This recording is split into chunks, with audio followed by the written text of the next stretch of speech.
for me to lean on. I'm going to turn away from you and I'm going to show you what this exercise looks like, and I'll describe it at the same time.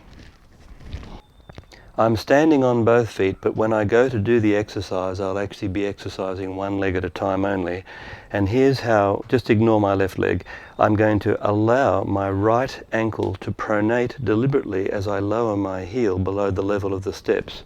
And I'm leaning my weight for balance on the back of the chair here like this.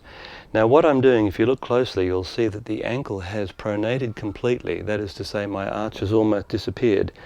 Then the strengthening part is we come up to neutral like this, putting a little bit of weight on the outside of the foot, so that in this position here, the normal gait position, I've got the weight evenly across the ball of the foot and the little toe side of the foot.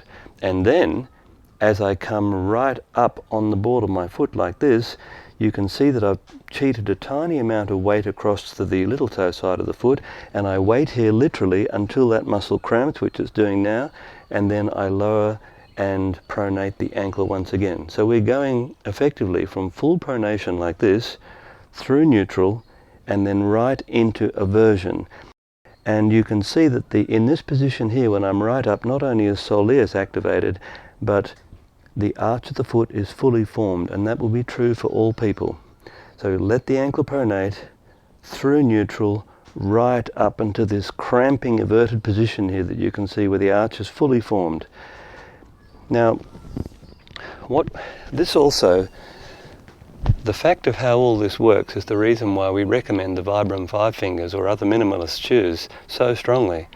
Because when you're out in the actual world, I'm not talking about on pavement, I'm talking about bush tracks where there are rocks and there are pebbles and so on that can impact on the arch of the foot or the bottom of the foot, anywhere on the foot, you'll find that if you watch carefully, what happens when you wear those kind of shoes out in the bush is that every time you step on something that's sharp, the arch of the foot literally pulls away from the ground like that.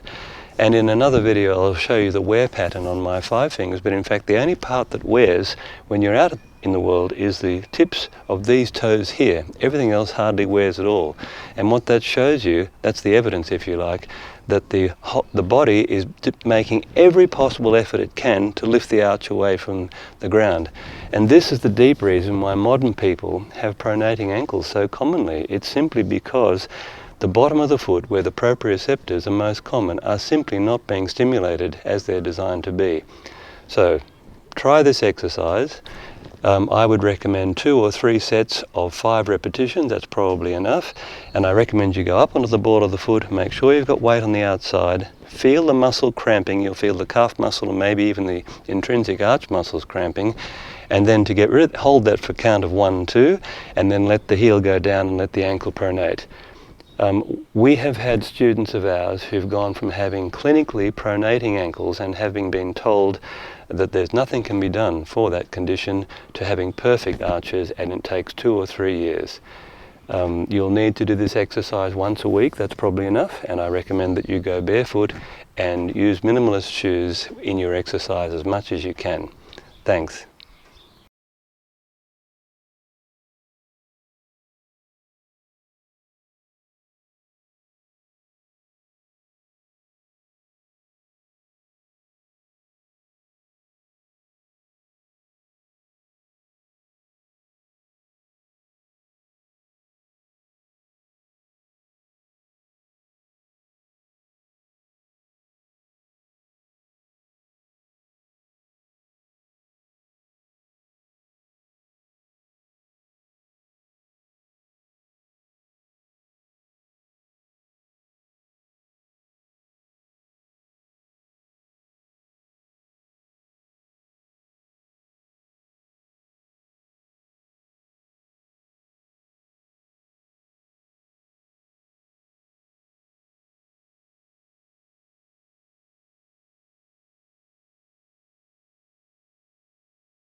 you.